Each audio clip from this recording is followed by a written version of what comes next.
Welcome back, everyone. In our last episode, we discussed OpenAI's GPT, how it tackled the challenges of language understanding using a generative pre-training approach. Today, we're taking that discussion a step further by comparing it with another powerhouse model, Bert, where GPT focuses on generating coherent text with a unidirectional approach. Bert flips the script with a bidirectional method, fundamentally enhancing how it understands the context of language. Would you say it's a fair comparison, GPT versus Bert? Absolutely. I remember GPT uses a left-to-right setup, which is great for predicting the next word. But Bert, with its bidirectional design, seems better at understanding the complete picture, kind of like looking at the whole puzzle rather than just a piece of it. Exactly. Bert is all about that holistic understanding, and that's what makes it ideal for tasks like sentiment analysis, question answering, and text classification. And what's exciting is that Bert's recent adaptations, such as BioBert for clinical data and LegalBert for legal text, have demonstrated the model's impact across specialized fields. It's not just about general language anymore. Bert is powering search engines, conversational AI, and even helping out with complex domain-specific analyses. It's fascinating how versatile this model has become. Yeah, I think it's really interesting how Bert can adapt so well to all these different tasks. So, what will we dive into today about Bert? Good question. Today, we're covering the Bert paper's abstract, introduction, and then breaking down its architecture and innovations like the masked language model and next sentence prediction. We'll also explore Bert's applications, its role in ULP tasks, and how it changed the landscape. This paper is truly foundational, and understanding it gives us insights into the leap forward in language modeling. Sounds good. So, we'll be unpacking how Bert goes beyond simple word prediction, looking into both how it works under the hood and why it's so effective. Exactly. We'll look at how Bert's architecture supports its bidirectional capabilities, how the input and output are structured, and then discuss the real-world results from its training. By the end, we should have a pretty clear understanding of what makes Bert a milestone in the field. Great! Let's jump into it, starting with the abstract, right? Right on. Let's dive into how Bert's bidirectional approach creates such a powerful understanding of language.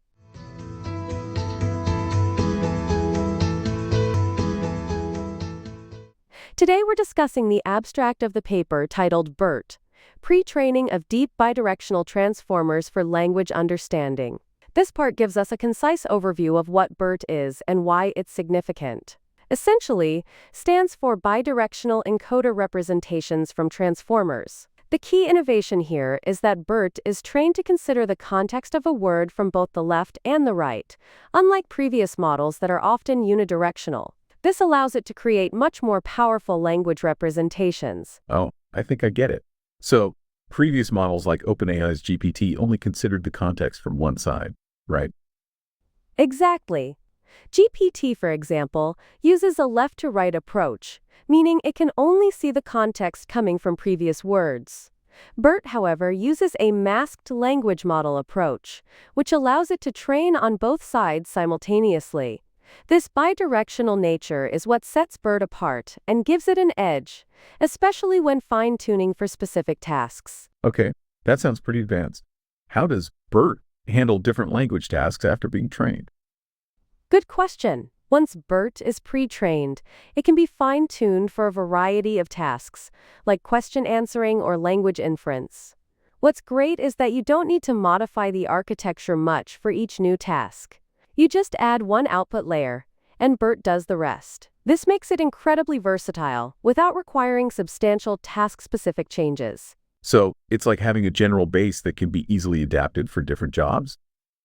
Precisely. The pre-trained model acts like a solid foundation, and then you just tweak it a little for each particular application. Because of this, Bertie has achieved state-of-the-art results on many NLP tasks, such as GLUE, Squad, and Multi-NLI. It significantly improved scores in these benchmarks, like pushing the GLUE score up by 7.7% and achieving 93.2 F1 on Squad version 1.1. Wow, those are pretty impressive improvements. I'm curious, what makes the masked language model so special in achieving these results? The Masked Language Model, or MLM, works by randomly masking some tokens in the input, and then training the model to predict those masked tokens based on the context provided by other words in the sentence. This forces Bert to understand both the left and right contexts, rather than just predicting the next word like in traditional language models. It's a clever way to train a model to be truly bidirectional. That makes sense now. And I guess that's why it's also useful for tasks involving more nuanced understanding, like language inference or sentiment analysis. Absolutely. The MLM enables Bert to capture subtle meanings by considering the full context, which is crucial for tasks that require a deep understanding of relationships between words or even entire sentences. This comprehensive context understanding is what gives Bert its edge over previous models that used unidirectional approaches. Got it. So, overall, Bert simplifies the process of adapting to different tasks and performs better because of its bidirectional nature in the MLM approach? That's a perfect summary. Bert is conceptually simple, empirically powerful, and has truly changed the landscape of natural language processing by allowing models to be fine-tuned easily and perform exceptionally well across a variety of NLP tasks. Now let's dive into the introduction of the Bert paper. This section sets the stage by explaining why pre-training models are important for natural language processing, NLP, and how Bert fits into that bigger picture. Essentially, Bert builds on the success of previous approaches, like ELMO and OpenAI's GPT, but addresses their limitations by introducing a deeper, bidirectional model. Let's break that down a bit. Right. I remember we talked about GPT using a unidirectional approach. What's the big limitation of that, again? Great recall. The major issue with unidirectional models, like GPT, is that they can only predict words based on the preceding context. Imagine trying to understand the meaning of a word in a sentence, but only knowing what came before it. You'd be missing half of the picture, especially for words that depend heavily on what comes afterward. Oh, that makes sense. It's like trying to guess the meaning of a word without knowing the rest of the sentence. So, how did previous models like Elmo handle this? Exactly. ELMO did something a bit different. It used two independent language models, one moving left to right and the other right to left, and then combined their outputs. This provided a kind of contextual awareness from both directions, but only in a shallow way. The problem was that these two models weren't learning together as a cohesive unit. I see. So they were like two separate streams of understanding that just got mashed together afterward, instead of working together from the start. Precisely. That's where Bert makes a leap forward. Instead of having two separate models or using a unidirectional approach, Bert uses a deep bidirectional transformer that allows it to learn from the entire context, all words to the left and right, at every layer of the model. This means it can understand the full picture of a sentence in a much richer way. So, Bert can kind of think about all parts of a sentence simultaneously, which helps it understand the relationships better. Spot on. This deep bidirectional approach is particularly powerful for tasks that require understanding context across a sentence, or even multiple sentences. For instance, think about question answering. Sometimes the answer depends on a word far ahead in the text. With Bert, the model is able to integrate both the left and right context during training, which makes it exceptionally well suited for these kinds of nuanced tasks. That's really interesting. It sounds like Bert kind of set a new standard for how language models should handle context. You're absolutely right. Before Bert, there were two main strategies for using pre-trained language models for downstream tasks. One was the feature-based approach, like ELMO, where you'd use the pre-trained model's outputs as features for another model. The other was fine-tuning, like GPT, where you'd adjust the pre-trained model directly for the new task. Bert combines the best of both worlds by using a fine-tuning approach that leverages its powerful bidirectional pre-training, allowing it to be adapted with minimal changes for a wide range of NLP tasks. And because of that, Bert ended up doing really well across a lot of different tasks, right? Exactly. Bert doesn't need task-specific architectures. It just adds a small output layer on top, and the rest of the model remains the same. This simplicity, combined with the bidirectional pre-training, allows Bert to perform exceptionally well across a range of NLP benchmarks, pushing the state-of-the-art significantly in tasks like question answering, squad, and language inference, multi-NLI. So, Bert really made it possible to improve NLP tasks without having to reinvent a new model architecture every time. Yes, that's what makes Bert such a breakthrough. It brings efficiency, flexibility, and power all together in one model. It sets a new foundation that researchers and engineers can use for almost any language task without needing to build something from scratch every time. The introduction essentially explains why this is such an important step for the field, making these kinds of powerful, adaptable language models accessible. Got it. That makes a lot of sense now. It's like Bert built a strong, adaptable base that others could stand on. Exactly, and that's what the introduction emphasizes. It lays out the problem with earlier models, explains how Bert's bidirectional approach is the solution, and highlights the broader impact Bert has on the field of NLP by making high-performance models more accessible and easier to fine-tune for diverse tasks. It's a foundational shift that's had a major impact. The related work section shows what preceded Bert and how these prior models influenced its design. The authors categorize earlier efforts into unsupervised feature-based methods, fine-tuning approaches, and transfer learning with supervised data. Let's break these down. So, Bert is like the next step after these models. Can we start with feature-based models like ELMO?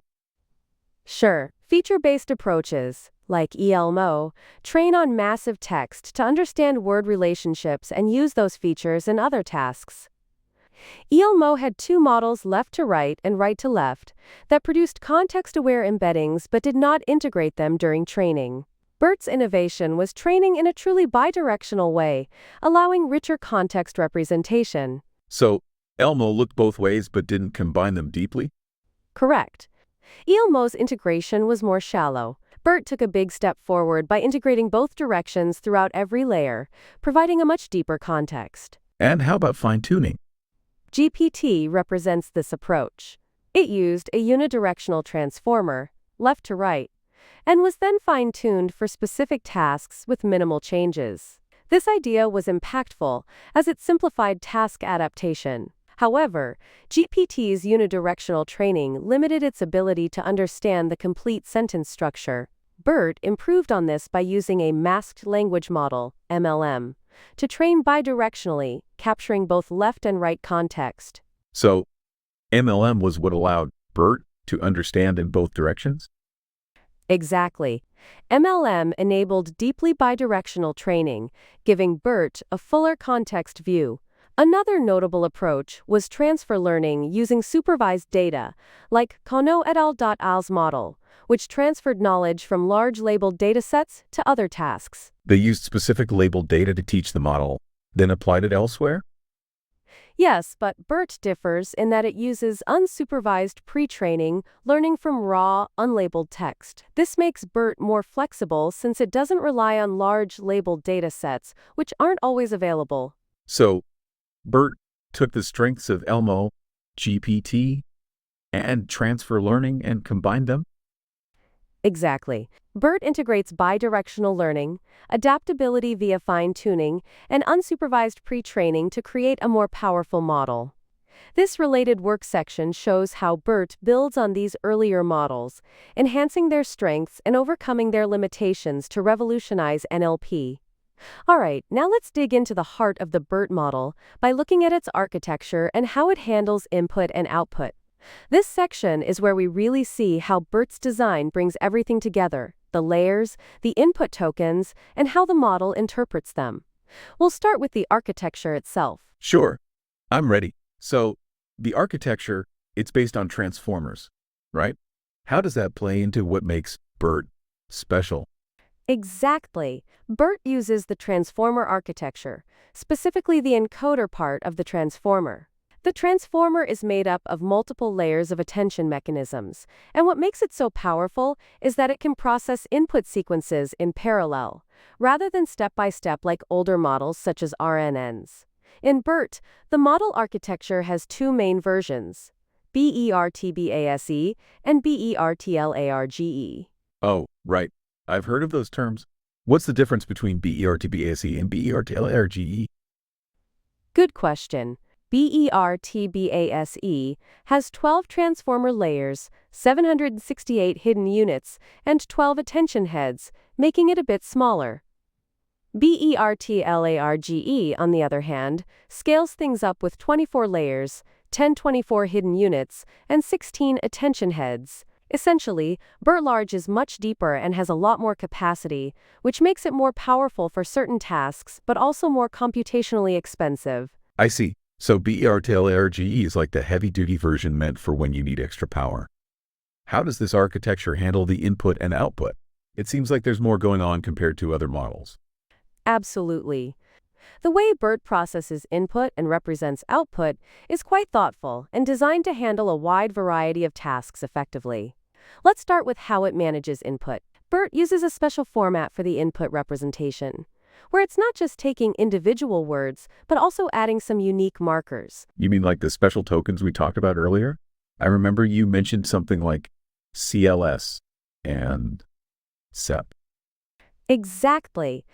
The LS token is placed at the very beginning of every input sequence, and it serves as a kind of summary representation for classification tasks. So if you're trying to classify the sentiment of a sentence, BERT will use the final hidden state of this CLS token to make that decision. Then there's the to token, which is used to separate different sentences within the input. This is really helpful when BERT needs to work with paired inputs, like in question answering, where you have a question and a passage of text. That makes sense. CLS to summarize and SEP to divide. But what about when it's handling multiple sentences? Does it treat them differently? Great observation. Yes, when there are two sentences, BERT also adds something called segment embeddings. It uses these to distinguish between the two sentences, sentence A and sentence B. This way, BERT knows which tokens belong to which segment, allowing it to better understand relationships between them, which is crucial for tasks like entailment or comparing pairs of sentences. So, BERT is adding information about where each part of the input comes from, right? That seems like it would help it understand how the two parts are related. Exactly. It's adding context in multiple ways, not only with the marker, but also by embedding information about which segment each word belongs to. It's like giving BERT extra clues to help it understand the structure of what it's looking at. Besides segment embeddings, BERT also adds position embeddings to capture the order of words in a sentence, since transformers don't have a built-in sense of word order. Oh, right, because transformers can look at all words simultaneously. Without position embeddings, BERT wouldn't know which word comes first or last. That's correct. Position embeddings are crucial because, while transformers are fantastic at understanding relationships through self-attention, they need a way to know the sequence of the words. By including these position embeddings, BERT maintains a sense of the structure of the sentence, which helps it make more nuanced decisions, especially in tasks where word order affects meaning, like syntax-related tasks. Got it. So, with tokens like CLS, SEP, and these segment and position embeddings, BERT has a pretty sophisticated way of preparing input for understanding. What about the output? How does it know what to give back for different tasks? Great question. The output representation is where BERT's flexibility really shines. For tasks like classification, BERT uses the final hidden state of the TLS token, which effectively summarizes the input. For other tasks like question answering, BERT will use the token representations of the whole sequence. Specifically, it predicts the start and end tokens of the answer within the passage by scoring each word to see where the answer is most likely to start and end. Oh, so it's like BERT is using different parts of the same output depending on what we want to do. For classification, it focuses on CLS, and for more detailed answers, it looks at all the token outputs. Exactly. And that's what makes BERT so versatile. It's the same underlying model, but the way we use its output changes depending on the task at hand. By training with both the masked language model, MLM, and the next sentence prediction, NSP, objectives, BERT is prepared to handle a wide range of tasks, whether they require understanding an entire sentence or identifying relationships between parts of text. It's impressive how it's all integrated. Everything from how the input is structured to how the output is interpreted is set up to be as flexible as possible. You've summed it up perfectly. The model architecture and input/output representations are designed with flexibility in mind, allowing Bert to be easily adapted to many different NLP challenges without major changes. This makes it a powerful tool for researchers and developers to tackle various problems in natural language understanding, all using the same foundational model. All right, let's get into the nitty-gritty of how Bert is pre-trained. This is where we see how Bert learns all of those powerful language representations before being fine-tuned for specific tasks. It's kind of like the way we build foundational knowledge before specializing. It's the general education that comes before the focus areas. Makes sense. So, how exactly does Bert do this foundational learning? I remember you mentioned something about a masked language model. Exactly. That's one of the two main components of Bert's pre-training. Let's start with that. The masked language model, or MLM, is a clever approach where Bert randomly masks some of the words in a sentence and then tries to predict them. It's almost like giving Bert a fill-in-the-blank puzzle to solve. For instance, if you have the sentence, "The cat sat on the ____," Bert would need to predict that the missing word is likely mat. Oh, so by predicting the missing words, Bert learns about how words fit together in context. Exactly. The idea is to train Bert to understand the relationship between words by forcing it to infer the missing pieces from both directions, using information from before and after the masked word. This is why it's bidirectional. The MLM task allows Bert to develop a deep understanding of how all parts of a sentence relate to one another, which is super helpful when it comes to nuanced language tasks. I get it now. It's like a game of guessing the missing word, but it helps Bert understand the whole context better. How often does it mask the words? Good question.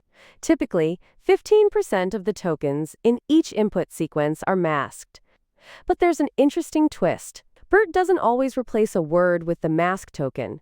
In fact, 80% of the time, it uses MSK, 10% of the time, it replaces the word with a random word, and the remaining 10% of the time, it leaves the word unchanged. This way, the model learns to predict even when the words aren't completely hidden, which helps during fine-tuning when NASK tokens aren't used. Oh, I see. It's almost like keeping Bert on its toes. It can't always rely on seeing a mask to know that it has to predict something. That's pretty smart. Exactly. It keeps Bert flexible and more robust when it comes to understanding different types of input. Now, the second key component of pre-training is called next sentence prediction, or NSP. This is designed to help Bert understand relationships between sentences. Basically, Bert is given pairs of sentences and has to determine whether the second sentence logically follows the first. So, kind of like testing if two sentences are related in a meaningful way? Precisely. Let's say Bert is given two sentences. The man went to the store, and he bought some milk. Bert would learn that these two sentences are connected. They form a coherent sequence. On the other hand, if the second sentence were something random, like, penguins live in Antarctica, Bert would need to understand that this has nothing to do with the first sentence. That makes a lot of sense. It's like teaching Bert to recognize the flow of ideas, not just individual words. How does this help with downstream tasks? Great question. The NSP task is incredibly helpful for tasks like question answering and natural language inference, where understanding the logical flow between sentences is key. By pre-training on NSP, Bert gets better at tasks that require comprehension of how multiple sentences are related, such as identifying whether a given passage provides the correct answer to a question. So, with MLM and NSP together, Bert is learning to understand words in context and how sentences relate to one another. That seems like a pretty solid foundation. You nailed it. The combination of these two tasks is what makes Bert so powerful and versatile. The MLM task teaches it a deep understanding of word relationships across both sides of a sentence, while the NSP task helps it understand sentence-level coherence. This bidirectional, context-rich pre-training makes Bert exceptionally good at grasping the nuances of language, which is why it performs so well when fine-tuned on specific tasks. It's fascinating how these relatively simple tasks, like predicting a missing word or deciding if two sentences are related, can lead to such sophisticated understanding. I guess it really shows how powerful pre-training can be. Absolutely. It's the simplicity and effectiveness of these pre-training tasks that make Bert such a landmark model in NLP. By giving Bert these foundational skills, it can be fine-tuned to tackle a huge range of language problems with impressive accuracy. And that's really the magic of how Bert was trained, using these two tasks to build a truly adaptable and intelligent language model. Now that we've discussed Bert's pre-training, let's move on to fine-tuning, where Bert becomes task-specific. Fine-tuning adapts Bert to specific tasks, like answering questions or classifying text, building on its pre-trained knowledge. How does the fine-tuning process work? We start with a pre-trained Bert and add an output layer specific to the task. We don't change the rest of Bert's architecture, just add a slight modification. For example, in sentiment analysis, we use the CLS token to represent the entire sequence. During fine-tuning, we add a classification layer to interpret the sentiment from this token. So, the CLS token summarizes everything, and the output layer learns to classify that summary. Exactly.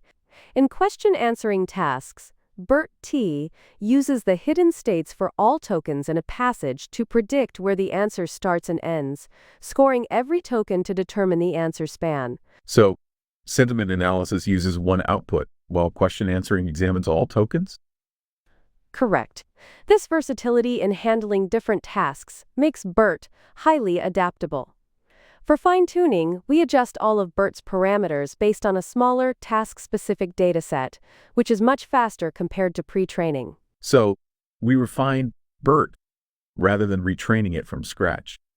That must save a lot of time. Exactly. Fine-tuning saves time and resources. We take a pre-trained BERT, load the specific task data, adjust the weights, and get a capable model quickly. Many tasks can be fine-tuned in an hour or less. Impressive. It makes sense why BERT is so popular. It's flexible and efficient.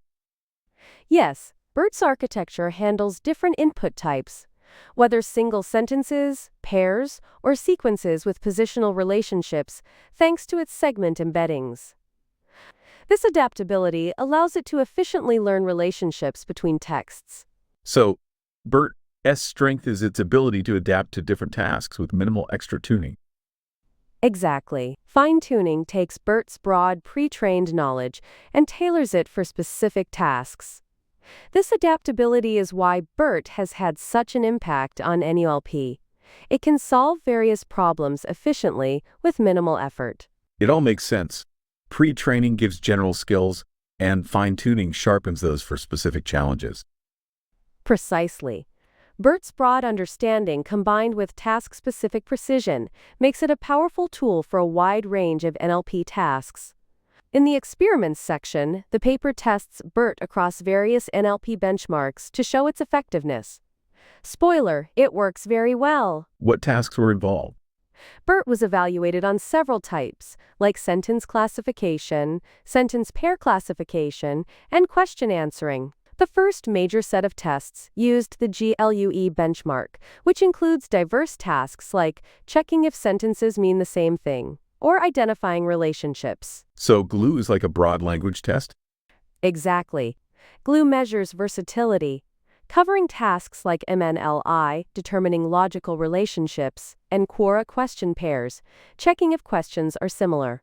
BERT set new records across all GLUE tasks, outperforming earlier models like GPT with significant accuracy improvements. That's impressive. What other experiments were conducted? BERT was also tested on the Stanford Question Answering Dataset, SQUAD. Here, BERT had to answer questions based on a passage. It scored 93.2 on SQUAD version 1.1, nearing human-level accuracy and even beating complex ensemble models. For SQUAD version 2.0, which includes questions without an answer, Bert still performed exceptionally well, showing it could understand when no answer exists. So, Bert knows when there's no answer, too. Exactly. This requires deep comprehension, far beyond pattern matching. It demonstrated Bert's ability to handle nuance effectively. Were there any other types of tasks? Yes, Bert was also tested on named entity recognition, NER, using the CONLL 2003 dataset to identify names of people, places, etc. Again, Bert excelled, surpassing previous models like ELMO. So, Bert does well in classifying, answering questions, and recognizing names? Correct. Bert is incredibly versatile, performing well in sentence classification, question answering, and NER. The experiments highlighted Bert's adaptability and how well its pre-training generalized to different language tasks. Now I understand why Bert was impactful. It's powerful across various tasks. Exactly. These experiments showed that Bert is a true general-purpose language model, setting new benchmarks and shifting NLP towards models that aren't just specialized, but adaptable across many challenges. Ablation studies help dissect Bert, identifying which components are critical. Researchers ask, what parts of Bert contribute most to its success? By removing or altering features to observe performance impacts. So they test what happens if some features are removed. Exactly. For example, they removed the next sentence prediction, NSP, task to see its effect. Removing NSP reduced Bert's performance in tasks needing sentence relationship understanding, proving NSP's significant role. NSP helps Bert with sentence connections. What else was studied? They also tested unidirectional versus bidirectional training. A unidirectional Bert, like GPT, performed much worse, proving bidirectional training's critical role in understanding full context, enhancing comprehension. So bidirectional training is key for better understanding? Absolutely. Bidirectional training helps Bert fully understand context, which is crucial for sentence disambiguation. They also tested different model sizes, showing larger models, e.g., Bert Large, outperformed smaller ones, though at a computational cost. Bigger models perform better, but need more resources, right? Correct. Scaling up yields better accuracy, especially for complex tasks, though it requires more power. These ablations show that components like bidirectionality, NSP, and size are essential to Bert's success. So, the ablation studies confirmed why each design choice was made. Precisely. These studies validate Bert's design by proving each component's importance, much like testing a car by removing crucial parts. This deeper understanding guides future improvements, ensuring that changes build on Bert's strengths effectively. Now that we've explored Bert's journey from its architecture and training methods to its experiments and ablation studies, let's wrap things up with the conclusion. This section gives us a chance to reflect on the impact of Bert and what makes it such a groundbreaking model in the field of natural language processing. Sounds good. I'm curious, how do the authors summarize everything? Bert has done so much. It must be hard to boil it all down. Exactly. The authors essentially emphasize that Bert represents a major shift in how we approach pre-trained language models.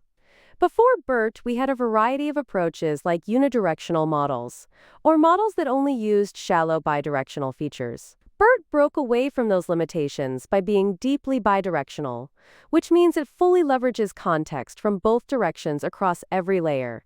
This, combined with its pre-training on vast amounts of data and the versatility of fine-tuning, allows it to excel across a broad range of NLP tasks. Yeah, it really does seem like Bert changed the game by putting all those pieces together. So, would you say the main contribution is this idea of deep bidirectionality? Absolutely. Deep bidirectionality is at the core of Bert's contribution.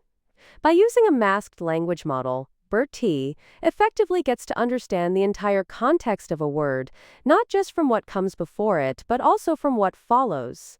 This capability allows Bert to handle complex language tasks that require a more holistic understanding of the input. And then there's the fine-tuning part, right? That seemed pretty important too. You're right.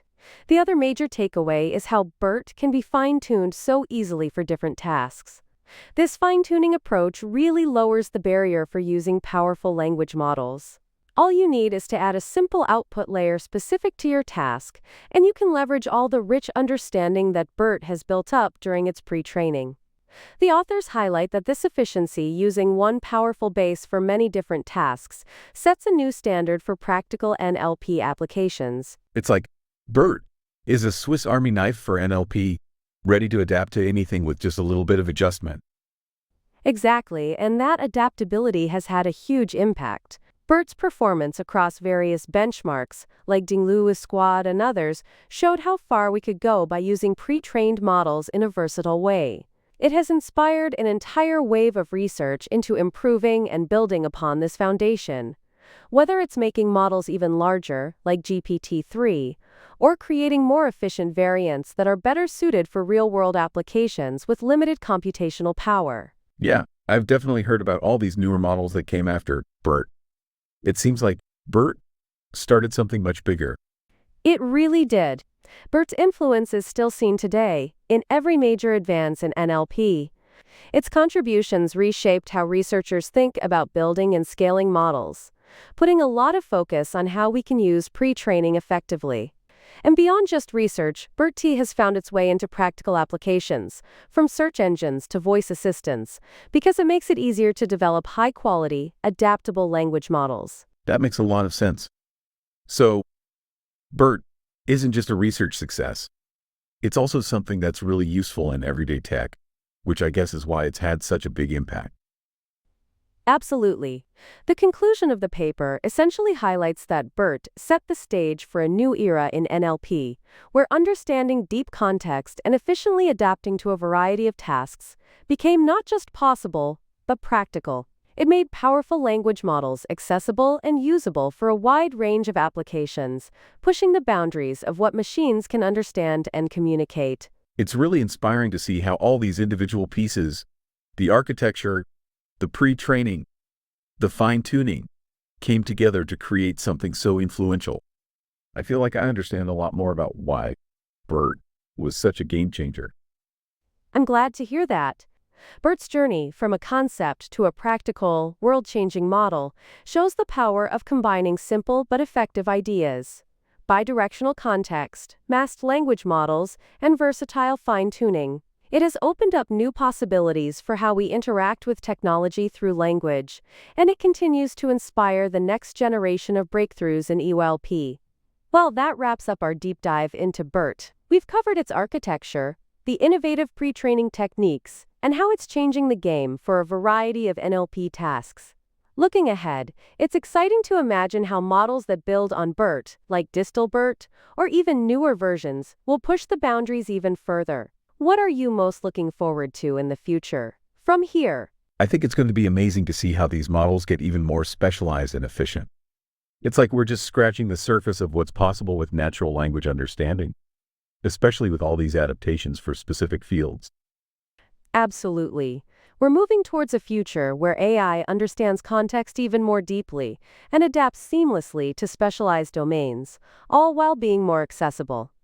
That's something worth getting excited about. For sure. And for anyone out there working with these models, the potential applications are just endless.